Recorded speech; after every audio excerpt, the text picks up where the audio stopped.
ચાલો જવાની તૈયારી ચાલુ થઈ ગઈ છે.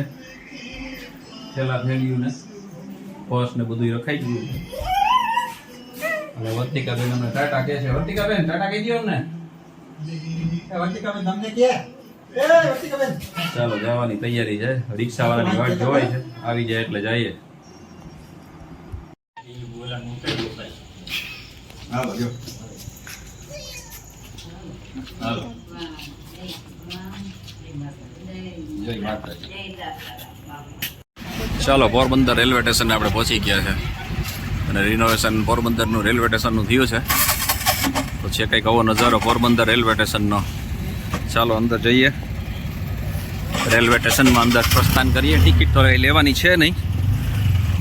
ચાલો ટિકિટ તો કંઈ લેવાની છે નહીં કેમ કે રિઝર્વેશન કરાવેલું છે.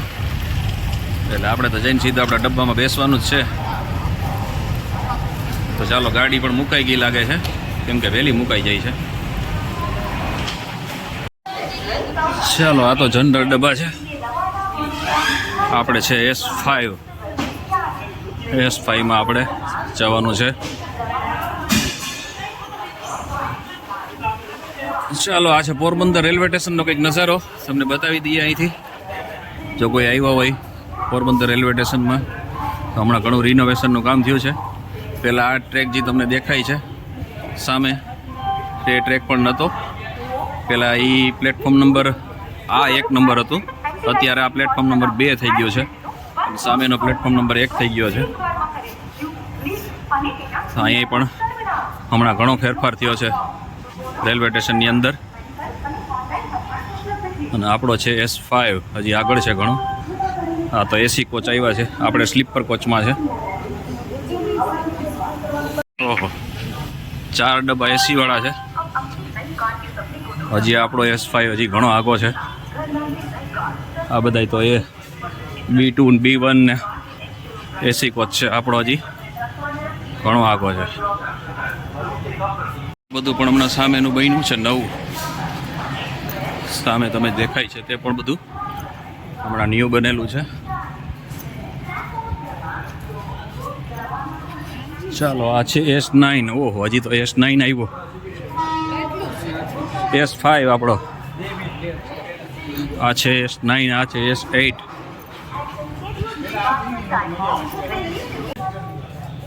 ચાલો હવે આપણે અહીંયા થોડીક વાર બેઠા. પંખો ચાલુ છે ઉપર. સામે આપણો ડબ્બો સામે જ છે. જો તમે સામે દેખાડવા તો આપણે સામેનો આપણું દેખાય છે 1 થી 8 નંબરમાં. એટલે અમારો 1 ને 4 નંબર નીચેની સીટું છે અમારે 2. તો અહીંયા આપણે આરામથી પંખાની નીચે જો આ પંખો ચાલુ છે. પંખાની નીચે આરામથી બેઠા છે. હવા ખાઈએ છીએ. હજી તો 40 મિનિટની વાર છે ટ્રેનને ઉપડવામાં. ત્યાં સુધી અંદર બેસવું હજી કેમ કે લાઇટો હજી ચાલુ થઈ નથી ટ્રેનની અંદર. તો ત્યાં સુધી આપણે વિચાર્યું કે ચાલો બરાબર આરામથી બેસીને હવા ખાઈએ અહીં બહારના પંખાની. ચાલો ટ્રેન ઉપડી ગઈ છે 10:40. ફિક્સ એક્ઝેક્ટ ટાઈમ છે એનો 10:40 ઉપડવાનો. તો ટ્રેન હવે અહીંથી પોરબંદરથી રવાના થઈ ચૂકી છે. ને અમે અલવિદા પોરબંદરને કહી દીધું છે. તો જઈ આપણી સફર હવે ચાલુ કરીએ છીએ આપણે. અને હવે આપણે લંબાવી જઈશું હમણાં. હવે આપણે સીધા સવારે અમદાવાદ મળશું. રસ્તામાં તો આપણે કદાચ ક્યાંય નીંદર ઉઠશે તો કેમ કે આજે આપણી તબિયત થોડીક નથી સારી. આપણી તબિયત જ બરાબર છે નહીં એટલી બધી. એટલે જેથી કરીને હવે આપણે હવે સૂઈ જઈશું. સવારે અમદાવાદ મળશું 6:30 વાગે. ચાલો 2:42 થઈ છે અને રાજકોટ સ્ટેશન પહોંચ્યા છે આપણે. રાજકોટ આવ્યું છે કેમ ઘટના સુધી આપણી નીંદર એકલા થઈ ગઈ હતી. હવે આપણી નીંદર ઉડી છે રાજકોટ આવ્યા એટલે. નીચે થોડીક વાર આવ્યા છે આપણે. અચ્છા આપણો ડબ્બો.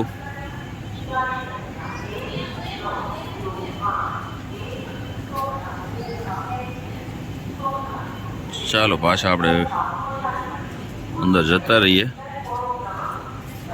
ત્યાં એમ તો હજી 15 મિનિટ જેવું ઊભી રહેશે. ચાલો સાબરમતી રેલવે સ્ટેશન ઉતરી ગયા છે અને હવે અહીંથી આપણે પાછું બીજું સાબરમતી રેલવે સ્ટેશન છે ત્યાં જવાનું છે. ચાલો સાબરમતી 2 નંબર ઉપર આવી ગયા આપણે. પહેલાં 1 નંબર ઉપર હતા આપણે સાબરમતી, તો હવે આપણે 2 નંબર ઉપર આવ્યા છે. આગળની આની બધી તમને વાત તમને કહું હમણાં.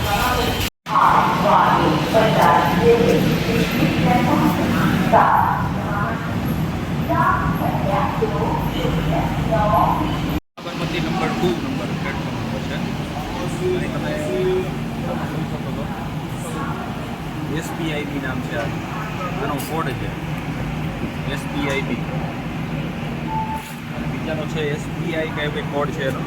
તો સાબરમતી આવતા હોય તો 2 રેલવે સ્ટેશન છે, જેથી કરીને ખાસ આ છે સાબરમતી. જો પાછળ તમને જો દેખાતું હશે SBIB લખેલું છે, તમને સામેની સાઈડમાં બતાવું. જો આ સ્ટેશન કોડ છે SBIB. જો તમને કદાચ આમાં ચોખ્ખું દેખાતું હોય તો, નગર આમાં લાઇટને લબક જબક થતું હોય કદાચ, તો આ છે સાબરમતી 2 નંબર. સાબરમતી 1 નંબર બીજો છે. તો તમે જો પોરબંદરથી એ સાઈડથી આવતા હોય તો સાબરમતી 1માં તમને ઉતારશે, ને તમારે ત્યાંથી પોરબંદર સાઈડથી આવતા હશે તો સાબરમતી 1 બાજુ તમને 1 નંબર ઉપર ઉતારશે, ને ત્યાંથી તમારે રિક્ષા કરી અને જો તમારે આમ દિલ્હી કે જમ્મુ કે એ બાજુ જવું હોય તો તમારે 2 નંબર ઉપર જવું પડશે. આ સાબરમતી રેલવે સ્ટેશન જ્યાં મટાણા અમીનિયા છે ત્યાં તમારે આવવું પડશે. ત્યાંથી તમને જમ્મુ તાવીની તમને અહીંયાથી ટ્રેન મળશે. તો હવે આપણે અહીંયા પહોંચી ગયા છે અને અમારી 10:30ની ટ્રેન છે. 10:30 અમારી ટ્રેન છે. તો અમે 2 નંબર ઉપર આવી એટલે સાબરમતી 2 ઉપર આવી ગયા છે ને પ્લેટફોર્મ નંબર 6 ઉપર અટાણે બેઠા છીએ આપણે.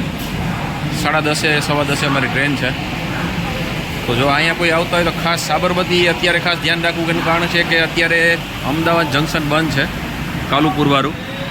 કાલુપુર રેલવે સ્ટેશન બંધ છે. એના કારણે મોસ્ટ ઓફલી ટ્રેન બધી સાબરમતી થઈ અને જે આ મુંબઈવાળી છે એ સીધી મણિનગર નીકળી જાય છે. તો તે ખાસ ધ્યાન રાખવું તમારે. તો ચાલો આપણે 6 નંબર ઉપર ઊભા છીએ અત્યારે સાબરમતી રેલવે સ્ટેશન ઉપર, અને આપણી આ ટ્રેન પાછળ આવી ગઈ છે. સ્લીપર ક્લોચ છે આપણો, તમે જોઈ શકો છો. સાબરમતી 19223 ટ્રેન નંબર છે, જમ્મુ તવી. તો હવે આપણે આપણો જે રાહ હતો તેના ઉપરથી પડદો ઉઠાવી દઈએ અને કહી દઈએ તમને કે હવે આપણે ક્યાં જઈ રહ્યા છે. તો અત્યારે કાલે આપણે રાત્રે પહોંચશું જમ્મુ અને પછી આપણે ત્યાંથી જઈશું અમરનાથ યાત્રા માટે. તો આ સફર છે આપણી અમરનાથ યાત્રા માટેની. હું ને મારી વાઈફ બે જઈ રહ્યા છે. અંદરથી જો હાથ હલાવે છે, મોટું નથી દેખાતું. તો અમે જાય છે હવે અમરનાથ યાત્રા માટે. તો ચાલો તમને રસ્તાના નજારા પણ તમને બતાવશું. સારા સ્ટેશનો આવશે ને એની કંઈ વસ્તુ ખાસ હશે તો તે પણ તમને દેખાડશું.